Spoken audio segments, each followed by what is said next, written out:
Hi everyone. చీర ఇదొక పదం కాదేమో, ఇదొక ఎమోషన్ టు ఎవ్రీ ఉమెన్. అది కాస్ట్లీయా కాదా అనేది పక్కన పెడితే మన అమ్మమ్మల నుంచి మన అమ్మల నుంచి మన వరకు కూడా ఏదైనా ఒకటి ఇష్టంగా తెచ్చుకుంటామంటే ఇదొక చీర మాత్రమే. ఎన్ని జనరేషన్స్ మారినా, ఎన్ని ఫ్యాషన్లు మారినా, అట్ ద ఎండ్ మీకు ఇష్టమైన డ్రెస్ ఏది అంటే మనం చెప్పే ఒకే ఒక్క మాట చీర అని.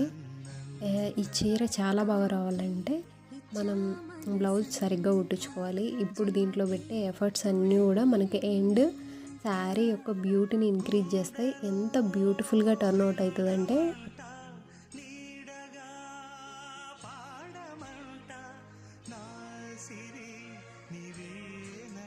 సుందరి